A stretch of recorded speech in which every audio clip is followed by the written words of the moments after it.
संबंध। चौथे श्लोक में भगवान ने कर्मयोग और सांख्य योग दोनों की दृष्टि से कर्मों का त्याग अनावश्यक बताया। फिर पांचवें श्लोक में कहा कि कोई भी मनुष्य किसी भी अवस्था में क्षण मात्र भी कर्म किए बिना नहीं रह सकता। छठे श्लोक में हठ पूर्वक इंद्रियों की क्रियाओं को रोककर अपने को क्रिया रहित मान लेने वाले का आचरण मिथ्या बताया। इससे सिद्ध हुआ कि कर्मों का स्वरूप से त्याग कर देने मात्र से उनका वास्तविक त्याग नहीं होता। अतः आगे के श्लोक में भगवान वास्तविक त्याग की पहचान बताते हैं। यस्त्विन्द्रियाणि मनसा नियम्यारभते अर्जुन कर्मेन्द्रियैः कर्मयोगम सक्तः स विशिष्यते। अर्थात, परंतु हे अर्जुन, जो मनुष्य मन से इंद्रियों पर नियंत्रण करके आसक्ति रहित होकर निष्काम भाव से कर्मेंद्रियों के द्वारा कर्मयोग का आचरण करता है, वही श्रेष्ठ है। व्याख्या।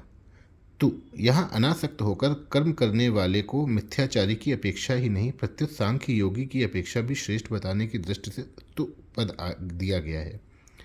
अर्जुन शब्द का अर्थ होता है स्वच्छ। यहाँ भगवान ने अर्जुन संबोधन का प्रयोग करके यह भाव दिखलाया है कि तुम निर्मल अंतःकरण से युक्त हो, अतः तुम्हारे अंतःकरण में कर्तव्य कर्म विषयक यह संदेह कैसे, अर्थात यह संदेह तुम्हारे में स्थिर नहीं रह सकता। यस्त्विन्द्रियाणि मनसा नियम्य, यहाँ मनसा पद संपूर्ण अंतःकरण, मन, बुद्धि, चित्त और अहंकार का वाचक है, और इंद्रियाणि पद छठे श्लोक में आए कर्मेंद्रियाणि पद की तरह ही 10 इंद्रियों का वाचक है। मन से इंद्रियों को वश में करने का तात्पर्य है कि विवेकवती बुद्धि के द्वारा मन और इंद्रियों से स्वयं का कोई संबंध नहीं है, ऐसा अनुभव करना। मन से इंद्रियों का नियमन करने पर इंद्रियों का अपना स्वतंत्र आग्रह नहीं रहता, अर्थात उनको जहाँ लगाना चाहें वहीं वे लग जाती हैं, और जहाँ से उनको हटाना चाहें वहाँ से वे हट जाती हैं। इंद्रियां वश में तभी होती हैं जब इनके साथ ममता का सर्वथा अभाव हो जाता है। 12वें अध्याय के 11वें श्लोक में भी कर्मयोगी के लिए इंद्रियों को वश में करने की बात आई है। सर्व कर्म फल त्यागम ततः कुरु यतात्मवान। तात्पर्य यह है कि वश में की हुई बुद्धि इंद्रियों के द्वारा ही कर्मयोग का आचरण होता है। छठे श्लोक में भगवान ने संयम्य पद से मिथ्याचार के विषय में इंद्रियों को हठपूर्वक रोकने की बात कही थी, किंतु यहाँ नियम्य पद से शास्त्र मर्यादा के अनुसार इंद्रियों का नियमन करने की बात कही है। नियमन करने पर इंद्रियों का संयम स्वतः हो जाता है।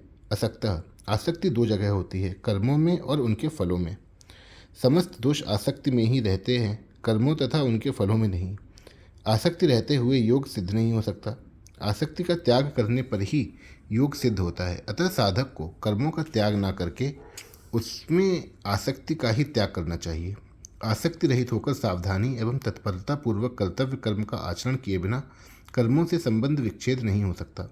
साधक आसक्ति रहित तभी हो सकता है जब वह शरीर, इंद्रियां, मन, बुद्धि को मेरी अथवा मेरे लिए न मानकर केवल संसार का और संसार के लिए ही मानकर संसार के हित के लिए तत्परता पूर्वक कर्तव्य कर्म का आचरण करने में लग जाए।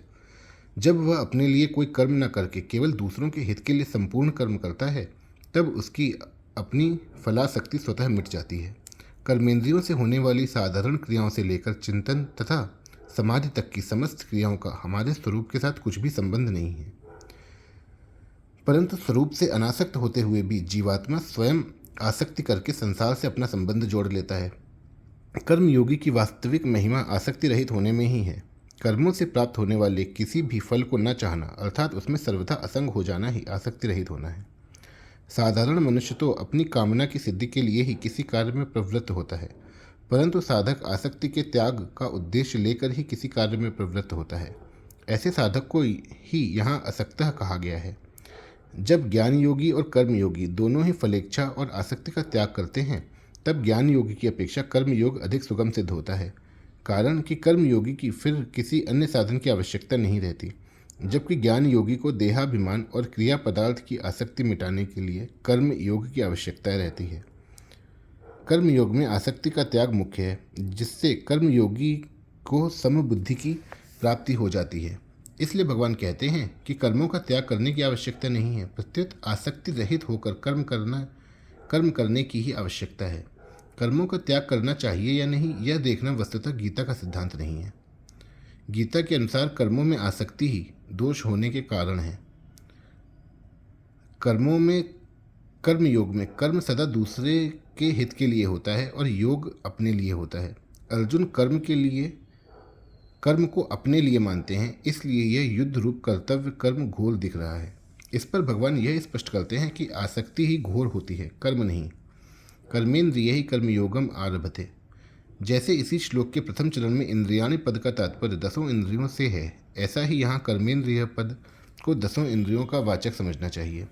अगर कर्मेंद्रिय पद से हाथ, पैर, वाणी आदि को ही लिया जाए तो देखे, सुने तथा मन से विचार किए बिना कर्म कैसे होंगे। अतः यह सभी करणों अर्थात अंतःकरण और बहिकरण को भी कर्मेंद्रिय माना गया है, क्योंकि इन सबसे कर्म होते हैं। जब कर्म अपने लिए न करके दूसरों के हित के लिए किया जाए तब वह कर्मयोग है।